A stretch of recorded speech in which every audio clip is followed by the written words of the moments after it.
mécanisme de l'initiation, un mécanisme de tout ça. Alors, je vous le donne d'après René Guénon. Pourquoi Guénon? Parce que d'abord c'est le premier à s'être occupé de ces choses-là, et deuxièmement parce que c'est celui qui les a le mieux étudiés. Peut-être parce que c'était le plus intelligent. C'est celui qui a le mieux décortiqué tout ce système-là avec beaucoup de pondération d'esprit. Il était tout mal orienté dès le départ, mais enfin, il faut dire qu'il a mis énormément de pondération, d'intelligence. Et alors, le principe qui domine absolument tout ça, ça ne reparaît pas ensuite, mais c'est un principe qu'il faut bien connaître, c'est que pour lui, et pour tous ceux qui sont dans cette spiritualité, n'est-ce pas, qui sont dans cette contre-église, la voie initiatique, que Guénon, lui, pour sa part, appelle la voie métaphysique, mais en fait c'est la même chose. Elle est d'abord purement intellectuelle, elle n'est pas sensorielle du tout, elle n'est pas dévotionnelle. Elle n'est pas religieuse, c'est pas la voie religieuse, n'est-ce pas, c'est pas la voie religieuse et mystique, et elle est supérieure. Et toujours, dès le départ, elle est supérieure à la voie religieuse, dévotionnelle et mystique, tout simplement parce qu'elle conduit au principe suprême, alors que la voie religieuse ne conduit qu'au Dieu créateur. Ça, c'est un principe, n'est-ce pas, chez eux. C'est une construction théologique qui est brahmanique. En haut, on a l'hyperthéos, n'est-ce pas, c'est-à-dire le Brahma suprême, et puis en bas, on a Ishwara, c'est-à-dire le Dieu créateur. C'est pas le même. On a déjà cette distinction-là chez les gnostiques, mais enfin là, c'est particulièrement frappant, puisque on en tire des conséquences, même dans les voies mystiques et initiatiques. Alors il pose en principe, il pose en principe que la voie initiatique, étant donné qu'elle est purement intellectuelle, et qu'elle conduit au principe suprême, est supérieure à la voie religieuse, c'est-à-dire mystique, laquelle, d'abord est dévotionnelle, par conséquent sentimentale, et deuxièmement ne conduit qu'au Dieu créateur. Alors comme on ne fait pas attention à ces distinctions-là, on se laisse avoir complètement, et on se laisse bercer, n'est-ce pas, par l'argumentation de Guénon, puis on s'imagine qu'on est pris, on est coincé. Alors, nous nous mettons dans la peau, si vous voulez, de quelqu'un qui est candidat à la franc-maçonnerie et qui vient de subir les épreuves de la triple enquête dont il a été l'objet. Alors, à la fin de cette triple enquête, on a décidé qu'il avait des qualifications. Les qualifications, c'est très important, parce que, avec une certaine fierté d'ailleurs, je dois dire, ils reconnaissent que les qualifications sont les mêmes que pour entrer au séminaire. On peut pas être, ils ne veulent pas des déséquilibrés, vous comprenez, ils ne veulent pas des tordus, des déséquilibrés, d'une façon générale. Alors il faut avoir les qualifications. Alors notre candidat, il a les qualifications. Et c'est important de le savoir, parce que en fin de chaîne, quand nous allons avoir des pépins, que le type va devenir fou, ou bien détraqué, etc., on va dire, c'est parce qu'il n'avait pas les qualifications. Vous comprenez, c'est pas la faute de la chaîne, c'est la faute de ce que vous avez d'amis dans une chaîne, un type qui n'avait pas les qualifications. Bon. Alors, il va se trouver à un moment donné à faire un premier choix. Il va devoir faire un premier choix. Et il va donc appliquer ce que appelle le discernement, un premier discernement des esprits. Car ils ont une démonologie. Ils sont inspirés par le démon, mais ils ont une démonologie. Ça, c'est très important de bien le savoir. Et alors, ils vont éliminer notre candidat. Lui, nous avons choisi, n'est-ce pas, le candidat qui va prendre la voie directe. Notre candidat élimine les congrégations qui dispensent une contre-initiation, c'est-à-dire qui dispensent ouvertement une initiation satanique ou luciférienne ouvertement. Alors, cela, il va les éliminer. Il ne va pas rentrer dans ces sociétés de pensée-là. Il ne va pas rentrer là-dedans. Alors il a donc fait déjà un premier discernement des esprits. Mais, quelque temps après, son instruction pré-initiatique continuant à jouer, il va faire un deuxième discernement des esprits qui va lui faire éliminer les congrégations qui dispensent une pseudo-initiation, c'est-à-dire une initiation récente, une initiation dont on connaît le fondateur. Par exemple, la franc-maçonnerie des Illuminés de Bavière, qui ont pour fondateur Weishaupt, c'est pas les Illuminés de Bavière. C'est un exemple qu'ils donnent eux-mêmes.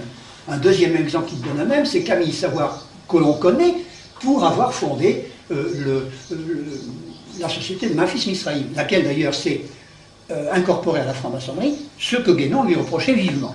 Vous n'auriez pas dû incorporer des trucs comme ça, vous connaissez son fondateur, par conséquent, c'est pas immémorial, donc c'est pas sérieux, donc c'est pas la vraie tradition ancestrale. Bon. Il faut pas connaître le fondateur. C'est une des premières précautions. Encore faut-il, il y a d'autres choses qui rentrent en ligne de compte, mais ne pas connaître le fondateur, c'est déjà essentiel pour René Guénon. Alors il a donc fait ces deux discernements des esprits, après quoi il n'y aura plus besoin de discerner les esprits. Et c'est ce qu'il va nous reprocher à nous. Il va nous dire, vous êtes obligés de discerner les esprits, jusque et y compris dans vos extases. Vous êtes obligés, après vos extases, de vous dire, est-ce que c'était du diable, est-ce que c'était du bon Dieu? Vous voyez, vous n'êtes donc pas sûr de vous. Tandis que nous sommes sûrs de nous, parce que nous avons déjà fait le discernement des esprits, nous n'avons plus besoin de nous en occuper. Et bien sûr, ils ont discerné les esprits, nous le savons, mais ils ont tout de même pas choisi le bon. Si c'est tout ça, si c'est ambigu. Enfin, voilà comment ils décrivent leur affaire. Deux discernements des esprits, un pour éliminer la contre-initiation et un pour éliminer la pseudo-initiation. Alors voilà parti sur une société de pensée qui est antique, dont on ne connaît pas le fondateur, qui se raccroche à tout ce qu'on peut trouver de plus ancien, par exemple les initiations professionnelles des métiers, n'est-ce pas? Parce que ça, on ne sait pas d'où ça vient, alors donc c'est bon. Ils en sont là.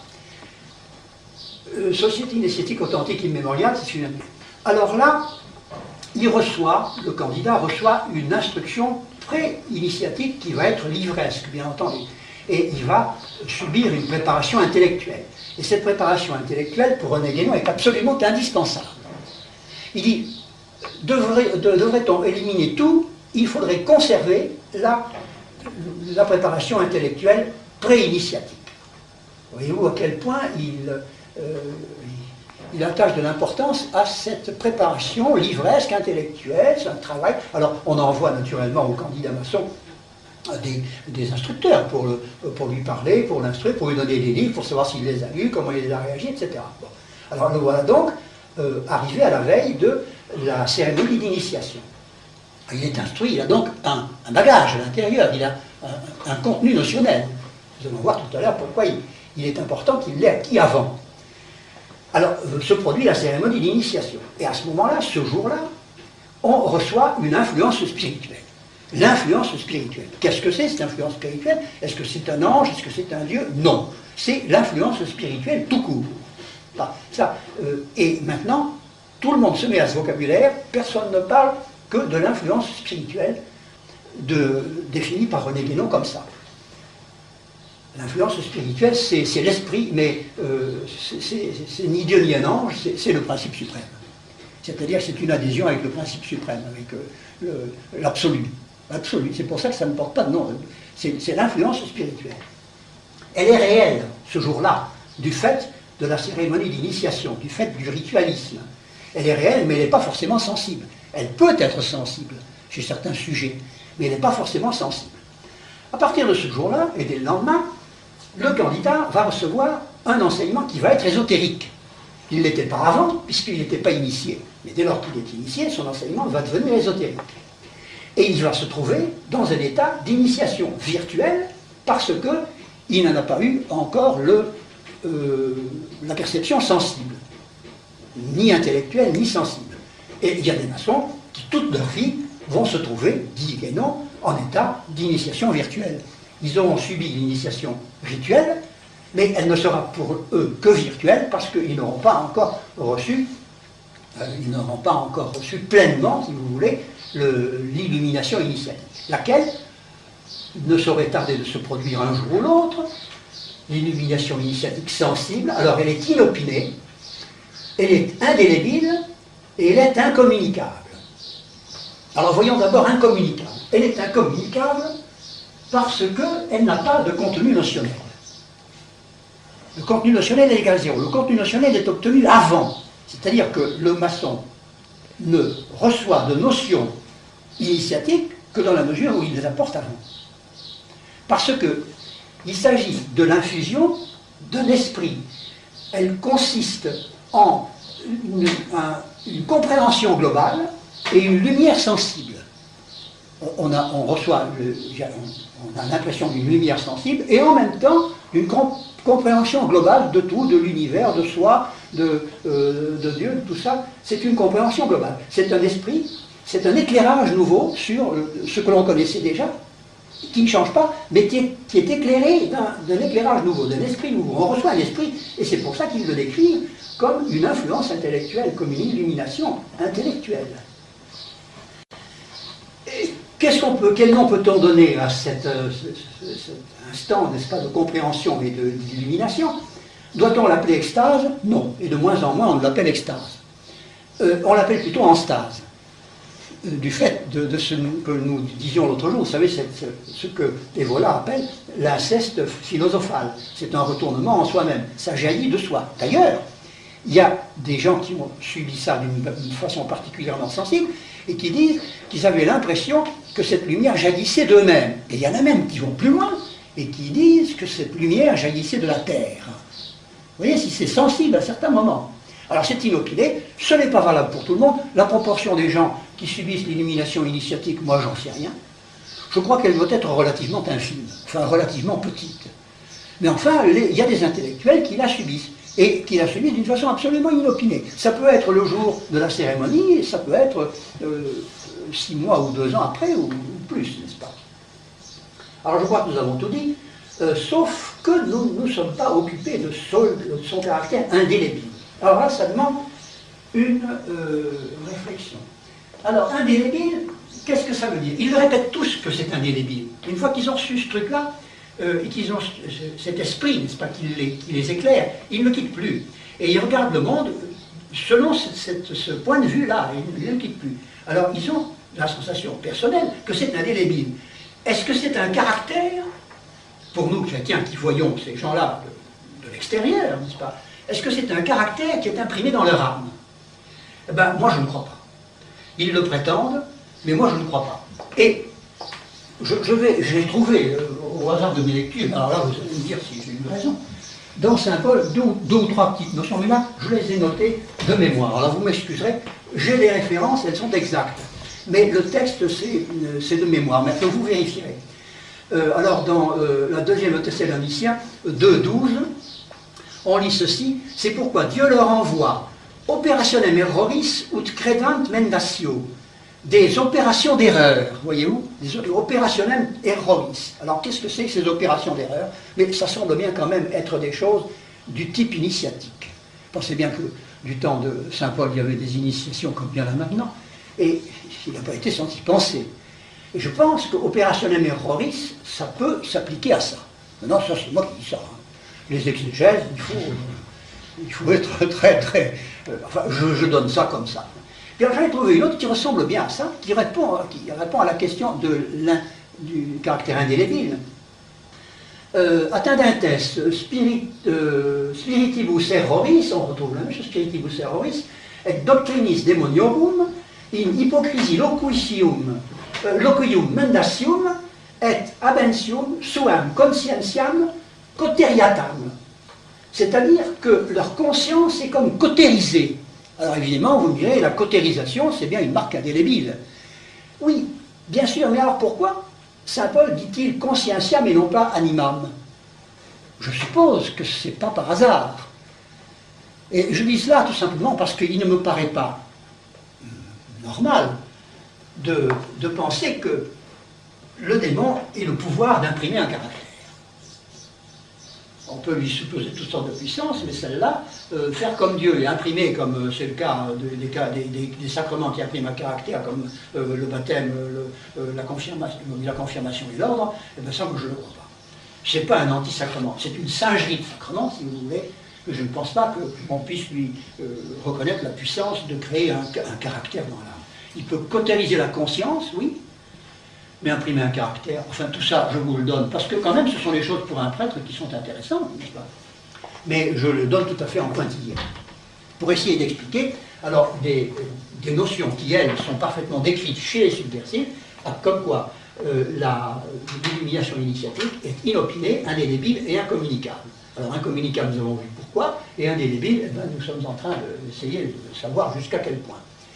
Alors, il continue, n'est-ce pas, son cursus honorum dans la franc-maçonnerie, notre candidat, et pendant ce temps-là, il est dans un état que Guénon appelle l'état de réalisation spirituelle.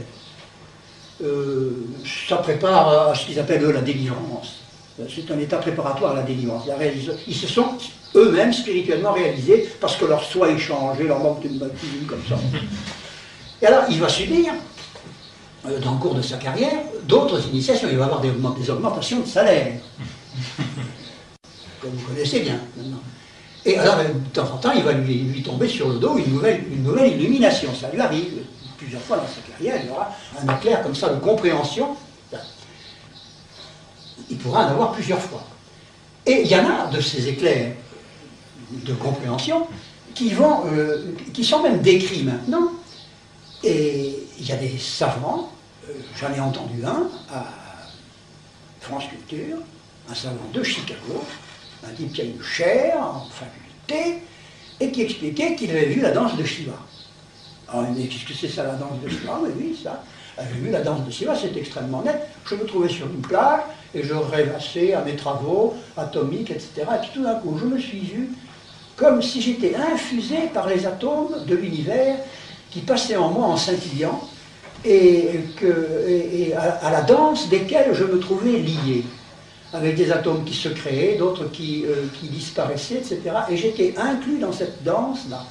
Et j'en ai trouvé la description dans les mystiques de l'Inde, et ça s'appelle la danse de Shiva. C'est donc un phénomène dont je vous laisse deviner l'origine, n'est-ce pas, et qui est constant. Il est né comme ça dans une espèce de danse de Shiva. Enfin, la danse de Shiva, c'est donc un truc décrit maintenant, que je n'invente pas, que j'ai entendu à France Culture, et qui est même imprimé dans tous les trucs maintenant. C'était pas dans un dialogue avec un autre savant français qui s'appelle Costa de Borgard. Mais celui qui décrivait sa danse de Shiva, c'était pas Costa de Borgard, c'était un autre type qui a un léger accent, parce que c'est un Américain qui parle très bien français, mais en fait c'est un Américain, alors on sent qu'il a un accent. Il exposait ça d'ailleurs très posément, comme un grand intellectuel, très bien. Et alors, au fur et à mesure qu'on avance, on a de plus en plus l'impression de certitude absolue. C'est une chose qui est déconcertante chez René Guénon en particulier, le sentiment de certitude absolue que ce qu'il exprime n'est pas modifiable. Alors évidemment, oui. Du point de vue de la vie morale. Du point de vue moral, en général d'ailleurs, ils se tiennent assez par nécessité mystique, si vous voulez. S'ils veulent vraiment continuer à comprendre, ils sont obligés de se tenir bien. Autrement, ils perdent les pères. Mais enfin, je n'ai pas remarqué qu'il y ait particulièrement des désordres moraux dans cette lignée-là. Il y en a, oui, là. Et là aussi, parce que là, ils ne sont pas tenus. Puis enfin, moi, je n'attache pas une énorme importance à cette différence-là. Pour René Guénon, cette différence est très importante. Parce que lui, il est ritualiste, pour des raisons que je vous ai expliquées hier, n'est-ce pas? Mais s'il y a des désordres moraux, c'est surtout dans cette direction-là qu'on les trouve. Bon.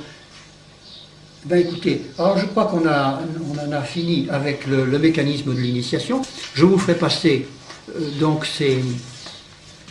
je vous ferai passer la photocopie. C'est l'initiation dont vous parlez là. Dans la formation, ça correspond à quel grade? Ah ben ça correspond déjà au grade d'apprenti. Grade d'apprenti. C'est pas sensible au grade d'apprenti en général, mais enfin, c'est sensible à partir de maître, n'est-ce pas? Enfin, le mécanisme est le même. Au grade d'apprenti, il y a des types qui ont leur illumination initiatique dès ce jour-là. Il y en a qui le racontent. Et puis il y en a inversement qui racontent leur déception effroyable le jour de leur initiation au grade d'apprenti. Ils sont tombés ça se termine par un banquet de sous-préfecture, puis ils n'ont rien, puis personne ne leur a rien dit, mais seulement... L'influence intellectuelle est quand même venue. Je crois que là, Guénon a raison de dire qu'il s'est passé quelque chose du point de vue intellectuel. Ça, moi, je crois que là, il a bien vu. C'est pas sensible, si vous voulez, c'est un peu comme les sacrements.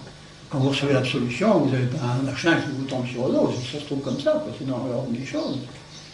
C'est un peu analogue. C'est un peu les sacrements du démon, vous savez ça. Et alors, ils ont un peu les mêmes caractéristiques, si vous voulez, sauf que moi, je ne crois pas qu'ils impriment un caractère, ça, non. Je vous dis ça du point de vue, par exemple, des conversions in articulo mortis. Il y a des tas de types qui se convertissent de ça. In articulo mortis, ils se convertissent à la vraie religion. Bon, ça a été, par exemple, le cas de Papus. Pampus s'est converti parce que, disent les saintes âmes qui l'ont suivi jusqu'au bout, c'était un médecin qui bien souvent ne faisait pas payer. Il était très bon, comme ça, de sa nature. Et ben, ça lui a valu de se convertir, paraît-il. Enfin, je vous cite l'exemple tel que je l'ai vu. Je ne garantis pas que la source soit bonne, mais ça ne serait pas étonnant. Ça peut arriver, ça. Nous allons voir là, donc, la christologie de Rudolf Steiner. Naturellement, cette christologie, il l'a édifiée en utilisant ses dons de clairvoyance. Il a réfléchi à toutes ces questions d'incarnation, de rédemption, tout ça, et il a exercé sa clairvoyance. Il voyait tout ce sur quoi il exerçait son attention, il le voyait de ses yeux, par exemple. Il voyait les éons, il voyait le Père Silence, avec un trait d'union entre les deux, Père Silence. Alors il voyait tout ça, il voyait les dévachants inférieurs, les dévachants supérieurs, entre les deux, etc. Puis alors un beau jour, il méditait sur le dévacant supérieur ou inférieur, et il dirige sa clairvoyance sur les mondes qu'il domine afin d'en élucider les mystères. Et le voilà donc dirigeant ses regards spirituels dans la zone du Père Silence, vers, je cite, vers le plan qui est encore au-dessous du dévacant supérieur. Encore au-dessus du dévacant supérieur. C'est-à-dire que, oui, c'était une méditation très élevée. Ça, c'est pris dans le Christ et le monde spirituel. Il est abîmé depuis un moment dans cette contemplation quand une vision se présente à son œil intérieur. Alors, dit-il, apparaît l'étoile qui a fait sentir sa force dans la pensée gréco-latine. On voit apparaître, au-delà du dévacant, ce qu'on peut appeler symboliquement une étoile, c'est-à-dire l'entité spirituelle qui est à l'origine de l'essor de pensée survenu au début de notre ère. C'est tortueux, mais enfin, on voit ce qu'il veut dire quand même. Fin de citation. Il revient un peu plus bas sur cette même vision de l'étoile, à laquelle il attache une très très grande importance, et dont il va parler tout le temps. Il y revient, cette vision de l'étoile, qu'il a visiblement frappé, qu'il a marqué pour toujours. Et il ajoute, j'attendais, mais non pas en vain, car surgit à l'horizon infiniment lointain de la vie spirituelle, une étoile, et de cette étoile rayonne une force dont je suis en droit de dire qu'elle est à l'origine de mon expérience intérieure. Alors, vous voyez, il attache donc une très grande importance. Telle est la vision de l'étoile qui va l'avoir marqué et qui est pour lui l'équivalent d'une illumination. Ça a été une sorte d'illumination. Elles ne sont pas toujours taillées sur le même modèle, les illuminations. Après un intervalle, un interminable périple à travers les philosophies grecques et latines, les Sibylles, les sages de l'Inde, tout ça, la légende du Graal, Steiner en arrive à dévoiler que cette étoile, cette entité spirituelle dont il a eu la vision, n'est autre que le Logos. Bon, je suis obligé de vous avouer que j'en suis beaucoup moins sûr que lui. Alors cette étoile entité qui fait ainsi son apparition feutrée, nous paraît au contraire ressembler de très près à cette étoile tombée du ciel dont parle Isaïe pour désigner Lucifer. Et si, comme il le dit, une telle force est à l'origine de son expérience intérieure, il y a de grandes chances pour que toute cette mystique ne vienne en dernier ressort du démon. L'entité christique, ce logos, cette entité christique, il la décrit longuement. Alors naturellement, je vous passe les descriptions, parce qu'il faut quand même en arriver à l'essentiel. Cette entité christique se rapproche de la Terre, progressivement, mais non pas qu'elle s'y incarne par avatar successif, comme c'est le cas dans les choses de l'Inde. Là, l'entité christique reste sans être incarnée. Et ce qui s'incarne, alors, c'est l'âme de celui qui va être l'enfant Jésus et qui n'est pas le même que le Logos. Ce mot christique, c'est un mot qui est spécial à ces gens-là ou pas vraiment? Oui, dans la religion, christique, on ne le dit pas. Ouais. Oui, je ne pense... non, c'est pas notre vocabulaire.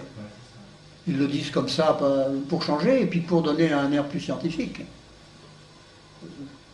Plus détaché des choses, voyez-vous, on décrit comme un objet, comme ça, christique.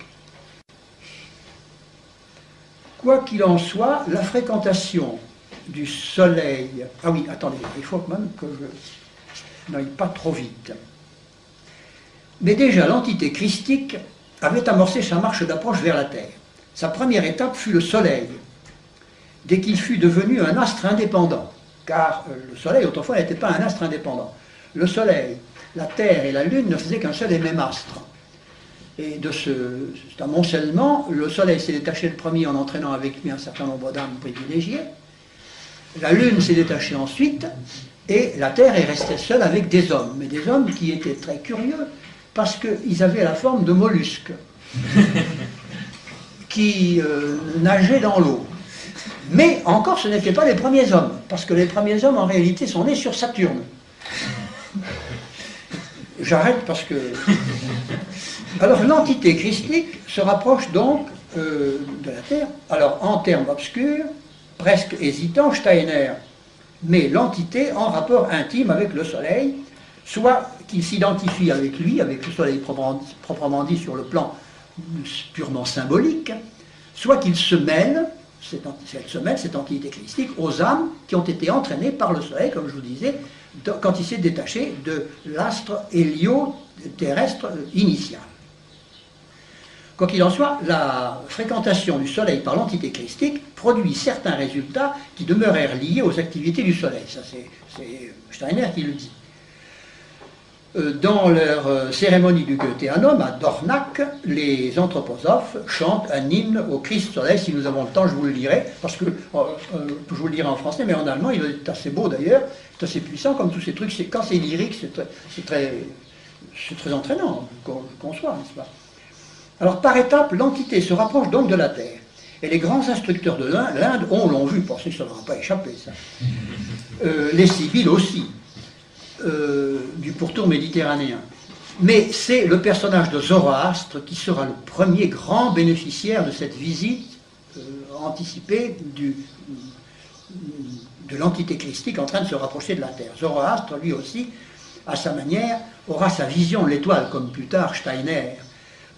Je cite, « Quand Zoroastre élevait son regard clairvoyant vers le soleil, il ne voyait pas seulement le soleil physique, et il disait, comme on voit autour de l'homme une aura, ainsi voit-on autour du soleil une grande aura solaire, c'est-à-dire une aura Mazda. Mazda, ça veut dire soleil. C'est la grande aura solaire qui avait produit l'homme. L'homme est l'image de l'esprit solaire, c'est-à-dire l'homme est l'aura Mazda du soleil. C'est pour ça le culte d'Ahura Mazda, ça vient de là, parce qu'il avait vu le soleil, voilà, il explique ça comme ça, par l'étymologie un peu chahutée. Celui que Zoroastre voyait sous la forme d'Ahura Mazda n'était autre que l'entité christique pressée de se manifester. Et je cite, « Et l'initiation de Zoroastre eut pour effet de lui faire ressentir ses résultats dans l'activité du soleil. » C'est de là qu'est née sa doctrine, qui est comme la projection, la révélation de ce qui avait eu lieu dans des temps infiniment plus lointains, dans les éons entre des vacants supérieurs et des vacants. Alors, naturellement, Moïse a eu la vision de l'étoile, pensée comme Steiner, et puis l'entité étoile, l'entité christique s'est encore manifestée du temps des Atlantes. Nous sommes maintenant dans une période post-atlantéenne, mais il y aura encore 2 autres périodes après nous, enfin il y a une chronologie qui se greffe là-dessus. Et nous en arrivons quand même aux enfants Jésus. Je dis aux enfants Jésus parce qu'il ne faut pas vous imaginer qu'il n'y en avait qu'un. En réalité, il y en a eu 2. Il y a eu 2 enfants Jésus qui correspondent aux 2 généalogies, celle qu'on trouve dans Saint Luc et celle que l'on trouve dans Saint Matthieu. Oui, c'est bien ça, dans Saint Matthieu. Oui. Le moment est venu, en effet, pour l'entité christique qui s'est lentement rapprochée de la terre de s'incarner enfin. Un porteur lui a été préparé, un homme dans lequel elle doit venir habiter et qui doit être saisi par elle. Je cite, « Il faut maintenant sur la terre, après cette préparation dans les sphères spirituelles, qu'un être charnel soit saisi par l'entité christique. » Alors nous allons assister aux différentes péripéties de cette saisie. Apprenons tout d'abord qu'il n'y a pas un enfant Jésus unique, mais qu'il y en a deux. Voilà une chose que l'Église nous avait soigneusement laissé ignorer. Alors, la généalogie de saint Matthieu suit postérieurement à David la lignée royale selon David. La lignée de David, la lignée royale de Salomon. C'est celle qui transmet le corps physique dans lequel s'incarne l'âme, plus exactement le moi, du plus grand des initiés solaires, à savoir Zoroastre. Allez comprendre ce que ça veut dire. Alors, c'est cet enfant Jésus qui fuit en Égypte et qui, à son retour, s'installe à Nazareth. Il appartient donc à la filière initiatique royale. Dans les développements de Steiner, cet enfant Jésus est appelé l'enfant Jésus de Salomon. La généalogie de saint Luc, elle, de son côté, fait apparaître un tout autre personnage. À partir de David, elle bifurque pour suivre non plus la lignée royale de Salomon, mais la lignée sacerdotale de Nathan. L'enfant qui naît de cette seconde lignée est pénétré, grâce à l'atavisme issu de Nathan, d'une certaine substance éthérique, et cette substance éthérique n'est autre que la partie éthérique d'Adam, qui reparaît ainsi dans cet enfant, et qui va faire de lui le digne réceptacle d'une mystérieuse incorporation. L'enfant de la lignée sacerdotale, décrit par saint Luc, ne recèle pas le moi de Zoroastre, comme c'était le cas de l'enfant Jésus précédent, mais il apporte l'héritage spirituel de Bouddha. Cet enfant appartient à la filière initiatique sacerdotale. Et Steiner donne à cet enfant le nom d'enfant Jésus de Nathan. Entre ces deux enfants Jésus, si différents l'un de l'autre, mais qui sont du même âge, il va maintenant se produire une sorte de fusion que Steiner décrit dans les termes particulièrement vaporeux. Le Jésus de Salomon évolua jusqu'à sa 12e année, comme pouvait le faire à cette époque un moi d'une pareille grandeur. Pour dire ça, c'est vraiment calme. Enfin bon. Nous savons aussi que ce moi est passé dans le corps de l'autre enfant Jésus. Nous savons aussi que ce moi est passé dans le corps de l'autre enfant Jésus, celui dont la personnalité se reflète dans l'évangile de saint Luc et que nous appelons l'enfant Jésus de Nathan. Vous voyez, il le répète, ce n'est pas un lapsus calami, n'est-ce pas? C'est une notion qui est incrustée en lui. C'est ce Jésus de Nathan qu'il nous faut maintenant considérer. Il ne s'agit pas, dans son cas, d'un être humain au sens usuel du mot, mais d'un être dont on peut dire, dont on ne peut pas dire qu'il se soit incarné précédemment sur la terre. Le Jésus de Nathan n'avait encore jamais été homme sur cette terre. Alors il y a des histoires d'incarnation, oui, parce qu'on conçoit que l'âme de l'enfant Jésus qui avait été porteur du Christ, n'est-ce pas, elle se soit réincarnée successivement. Mais c'est l'entité christique qui va arriver à ce moment-là, elle ne s'est jamais incarnée. Voilà. Alors lui, ça lui importe beaucoup parce que, comme il est très porté sur la métempsychose, ces affaires de réincarnation, ça le tracasse énormément. Alors il y a donc deux enfants Jésus. Et à un moment donné, il y a l'enfant Jésus, lequel est-ce qui va disparaître? Il y en a un qui va disparaître, c'est celui de Salomon, le pauvre enfant Jésus de Salomon, qui va se sacrifier au profit de l'enfant Jésus de Nathan, et qui va lui donner son moi, réalisant ainsi véritablement un sacrifice. Et Steiner revient beaucoup sur ce sacrifice, n'est-ce pas? Ça a été un sacrifice préparatoire au sacrifice de la croix. Ça dilue la notion de sacrifice, c'est impeccable, comme ce démoniaque, ce truc-là. Alors, il n'y a pas un seul sacrifice de la foi, il y en a eu un avant, vous comprenez, etc. Alors, qu'est-ce qui va procurer la saisie de cet enfant Jésus, enfin unifié, l'enfant Jésus de Nathan, enfin unifié, que d'ailleurs, désormais, puisqu'il n'y en a plus qu'un, c'est pas la peine de les distinguer, on va l'appeler l'enfant Jésus de Nazareth tout court. Une fois que la distinction ne se fait plus entre celui de Salomon et celui de Nathan, eh bien, on l'appelle l'enfant Jésus de Nazareth. Et qu'est-ce qui se présente au baptême de Saint Jean? Eh bien, c'est Jésus de Nazareth.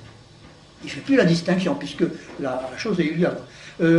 Le sacrifice de l'enfant Jésus de Salomon a eu lieu au temple, quand ils avaient 12 ans. Il s'est sacrifié là et au bénéfice du fils de Nathan. Bon. Alors, celui qui se présente au Jourdain, c'est l'enfant Jésus de Nazareth. C'est-à-dire il est déjà unifié.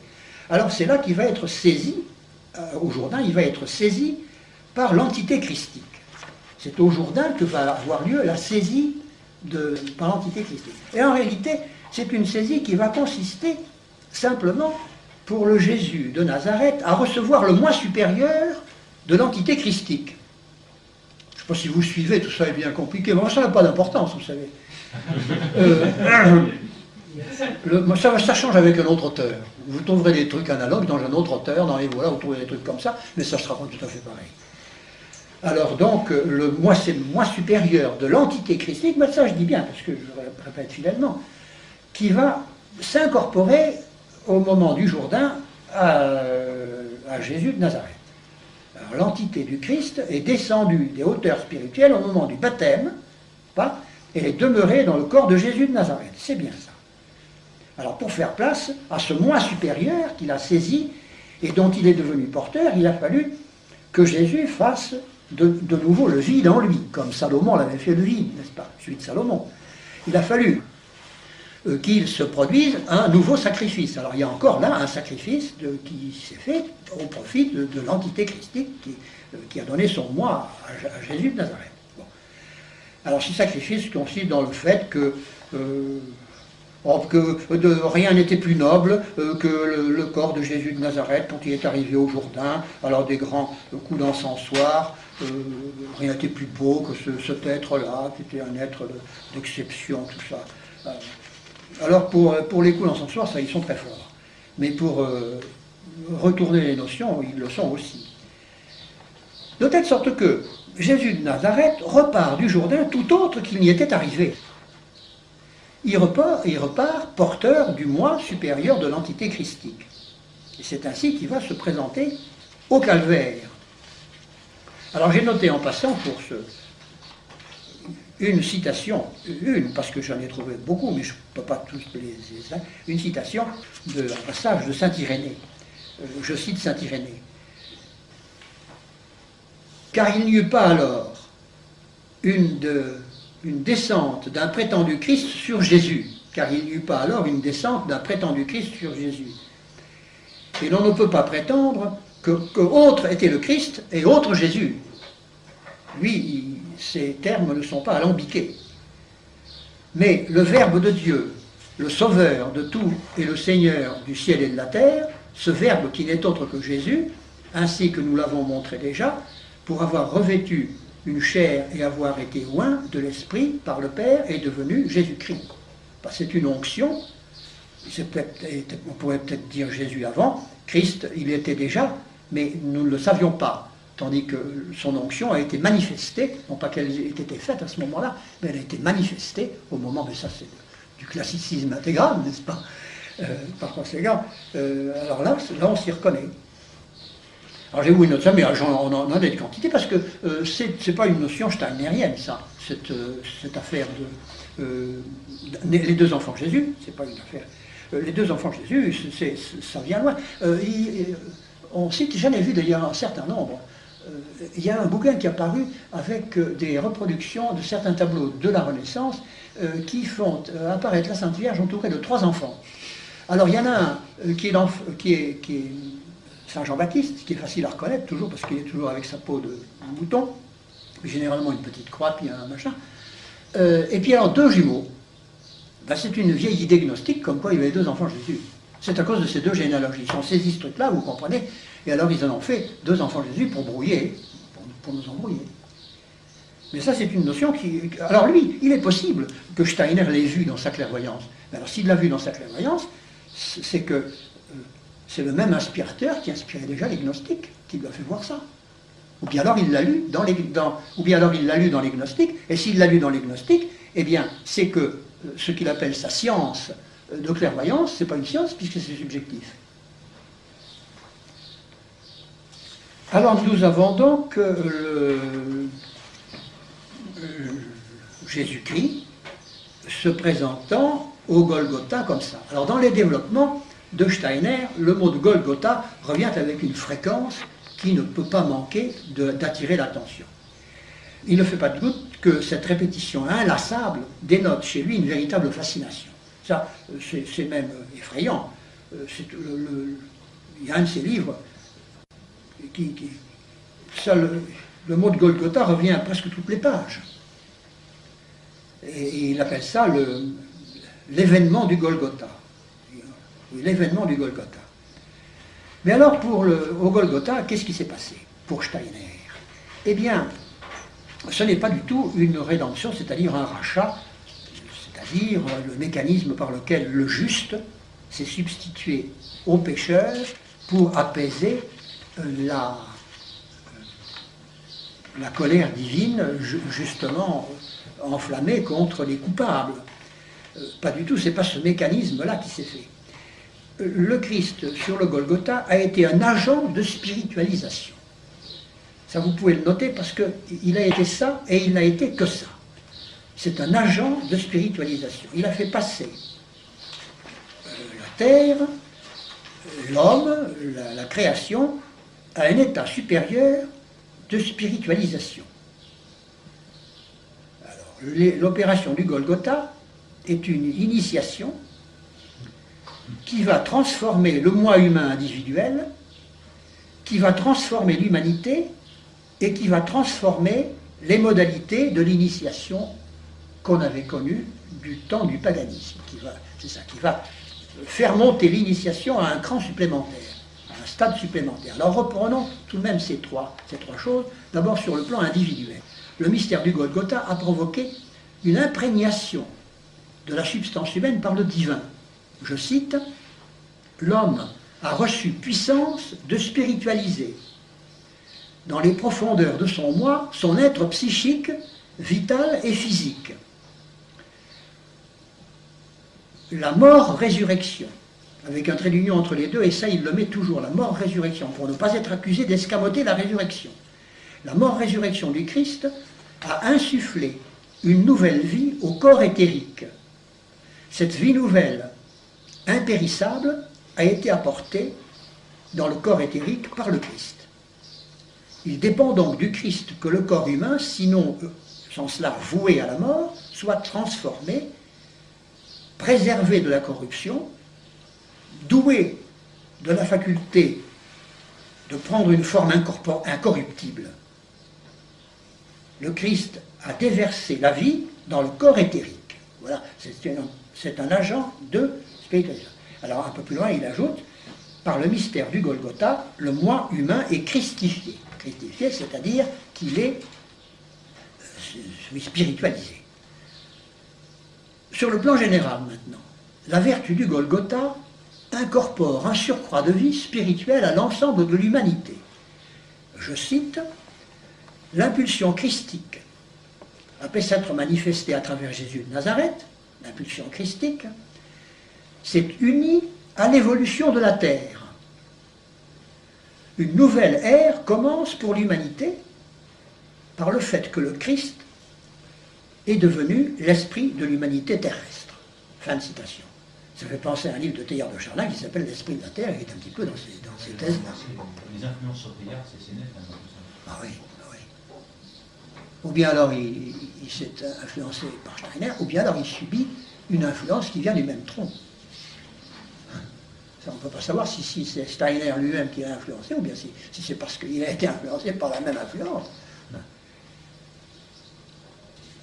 Alors, selon quel mode a pu se réaliser cette incorporation du Christ à l'esprit de l'humanité?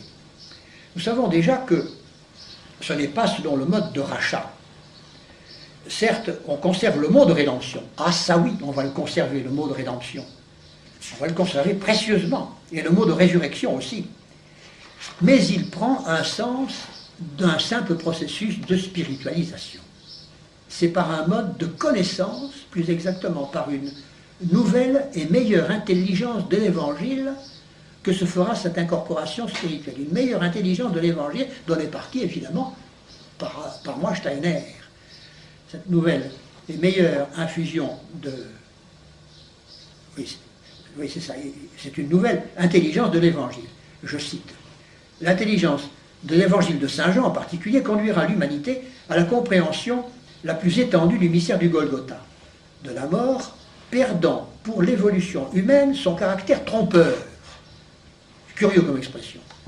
Ce qui s'est passé sur le Golgotha ne démontre pas seulement à notre connaissance que la mort est en réalité la source de toute vie, mais que l'homme peut prendre en face de la mort une position qui lui permet d'infuser toujours plus de vie en lui jusqu'au point de vaincre la mort. Fermez les guillemets. Cette idée de victoire sur la mort par la spiritualisation va se concrétiser de plus en plus chez les disciples de Steiner. Et chez un de ces disciples-là, qui a un nom un peu curieux, qui s'appelle Adjetlache, H-A-D-J-E-T-L-A-C-H-E,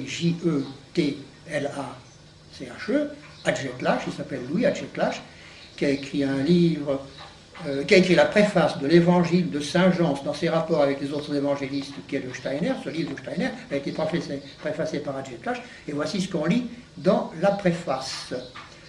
Enfin, le moi humain aura acquis une telle puissance sur la matière de son corps physique qu'il transformera celui-ci en homme-esprit, expression humaine du logos créateur. C'est un homme-esprit. Un homme-esprit. Alors, sur le caractère, je vais continuer, puis on fera une petite incidente après. Dans les siècles futurs, va s'exercer l'activité du moi humain ainsi christifié. Par cette activité, l'homme deviendra à son tour créateur, car il sera dépositaire de la sagesse créatrice de Dieu. Le logos étant la sagesse créatrice de Dieu. Le moi créateur obtiendra la force d'agir sur les phénomènes de vie. Il pourra métamorphoser le corps vital ou éthérique. Il mènera jusqu'à maturité le germe de vie spirituelle et divine qui fut déposé jadis dans le corps éthérique par les hiérarchies spirituelles et que l'entité christique a porté à son maximum. Alors cette vie déposée par les hiérarchies spirituelles aussi, cette vie divine déposée en nous comme ça c'est tout à fait gnostique aussi. Nous aurions, d'après toute cette école gnostique et ésotérique de maintenant, nous avons un germe qui est positivement divin en nous, mais seulement la gangue charnelle l'empêche de s'épanouir, et l'initiation consiste justement à faire s'épanouir un germe qui est antérieurement divin en nous. Ce n'est pas un autre divin que nous allons recevoir de l'extérieur, non, c'est un germe qui est déjà divin, mais que nous ignorons, et qu'il faut épanouir, ça c'est très net. Alors la différence est, au départ, pas très sensible, on dit après tout c'est un autre divin, parce que... Oui, mais enfin, il y a quand même une différence de nature qu'il ne faut pas oublier.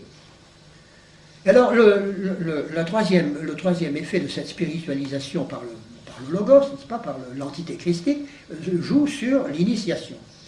L'initiation, je résume parce que je crois que mon temps avance, n'est-ce pas?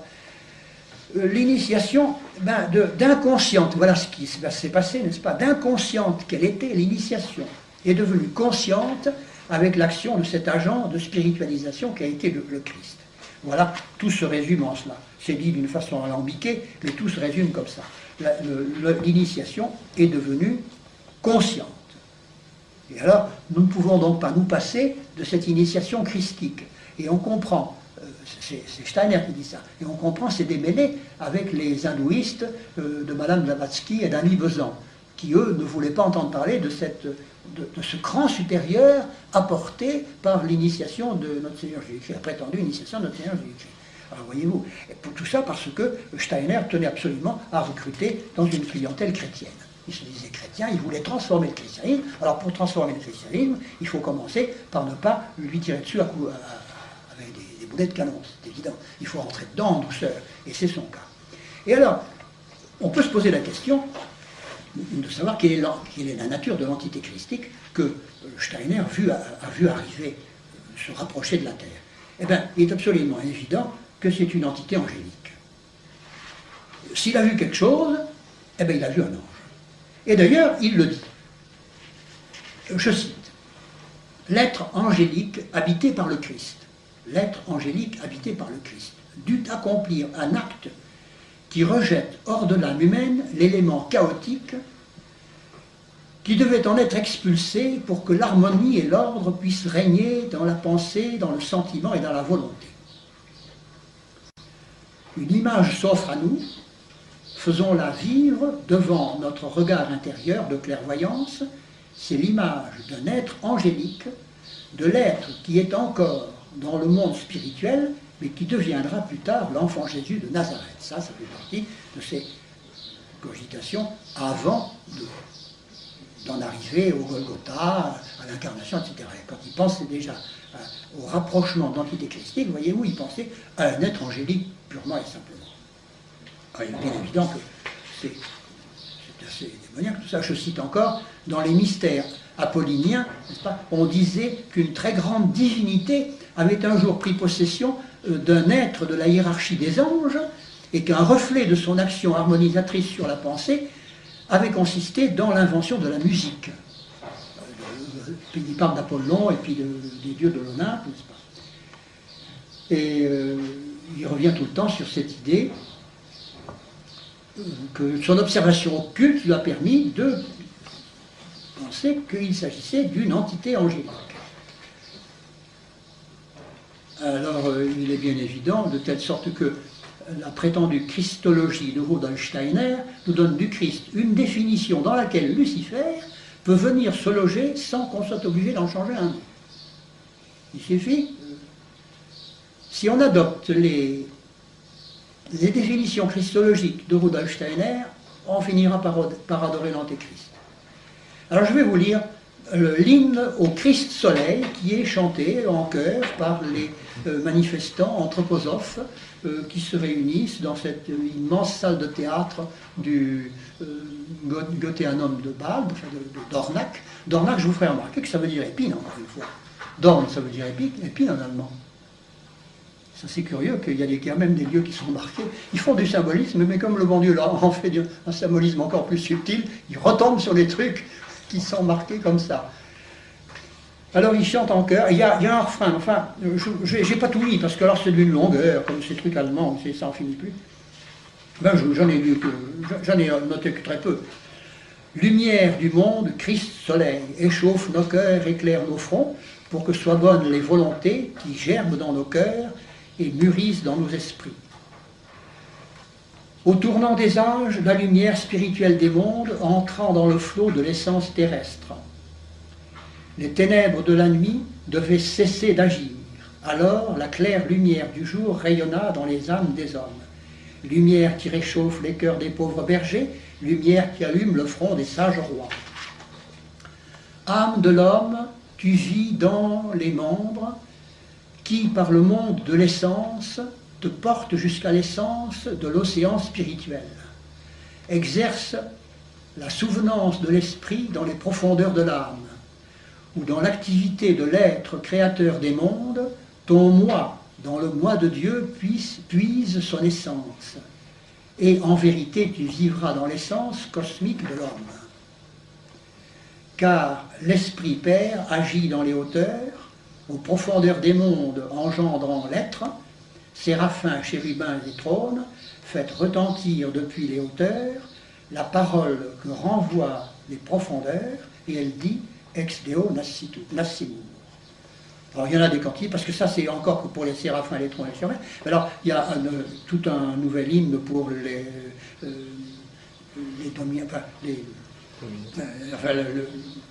la hiérarchie suivante, et puis pour les trois hiérarchies, il y a des hymnes comme ça. Mais c'est beaucoup plus long. Et puis alors, il y en a d'autres poésies qui, en allemand, je pense que ça doit être assez beau.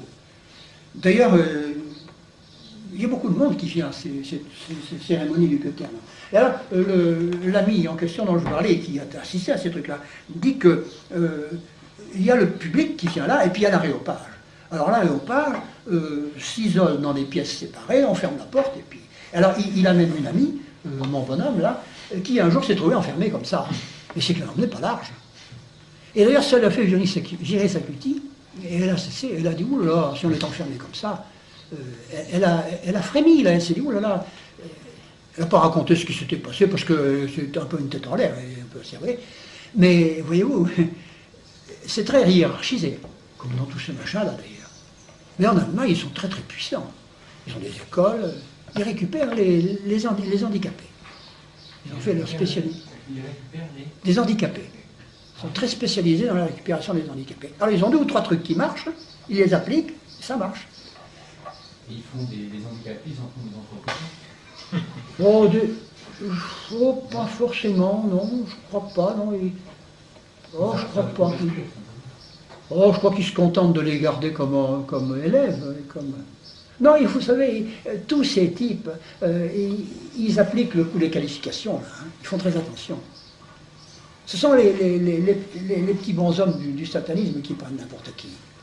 Mais dans les grandes hauteurs, on fait très attention. Ça, ils veulent Vous savez, la spiritualité de Guénon, elle est purement intellectuelle. Et il le répète à longueur de page. Sa spiritualité est purement intellectuelle. Et je pense qu'il doit s'adresser à une catégorie de démons qui n'ont pas besoin de passer par les sens. Qui infusent, oui, c'est l'infusion intellectuelle, ça existe, n'est-ce pas? Je pense qu'ils doivent s'adresser à cette catégorie de démons-là. Plutôt en être les victimes. Alors ils peuvent se dire purement intellectuel, ça va très bien dans le tableau, n'est-ce pas? Purement intellectuel, je ne suis pas censé regarder du tout, moi. Puis en attendant. Pour résumer en quelque sorte, pour Steiner, dans l'homme, il dit donc qu'il y a un germe divin qui est prisonnier de la gangue physique. Oui, il n'est pas le seul à le dire d'ailleurs. Alors pour lui, finalement, l'homme, c'est un dieu déchu. Oui. Il suffit d'écarter ça pour qu'il redevienne C'est Dieu. ça, c'est un dieu déchu qui se souvient du ciel, comme disent les poètes romantiques. Voilà, donc l'homme n'est plus une créature, c'est un dieu déchu. Oui. Mais alors, à ce compte-là... C'est une fraction de Dieu, c'est une étincelle qui vient de la divinité. Donc on n'est plus une créature, on est une fraction de Dieu. Oui. Donc évidemment, ça va tout à fait à l'encontre de la position de l'Église.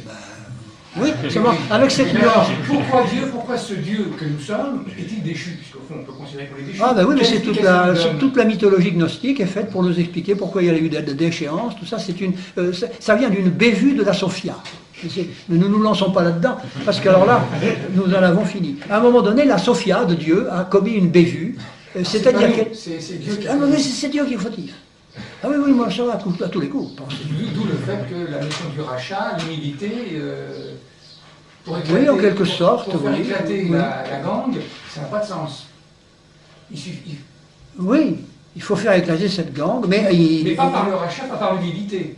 Par la connaissance. Par la connaissance. Il suffit de connaître, il suffit de décrocher une connaissance par une illumination quelconque. Dès que vous connaissez, hop, ça vous ouvre le ciel. C'est la connaissance, c'est pour ça que ça s'appelle la gnose, n'est-ce pas? Il y a une école de Steiner dans l'Allier. Vous connaissez? Oui, il y en a une dans l'Aveyron, il y a une dans le Rhône, il y en a une à Lyon, à Moulins, il y a une université. À Moulins, oui. Moulins. À Moulins aussi, mais il y en a une à Moulins ou Saint-Genis-Laval. Enfin, une de ces 2 bourgades-là, il y a une université avec des cours plusieurs fois par semaine. Et des cours qui ne sont pas mauvais, vous savez. Oui, c'est pas de l'inquiétude. Ouais. Mais quand ils font des cours, ils ne les font pas uniquement sur leur doctrine. Ils ont une littérature, une bibliographie énorme, une bibliothèque énorme. Parce que, naturellement, je vous ai parlé que de la partie christologique de Steiner, mais il a emmené aussi toute une partie hindouiste. Le karma, par exemple, la maya, c'est-à-dire la notion de l'illusion universelle, tout ça, il a... la notion de l'enchaînement de fatalité universelle aussi, qu'on appelle le karma, ça, il a ramené tout ça. La métempsychose, il l'a aussi ramené. Et il le développe.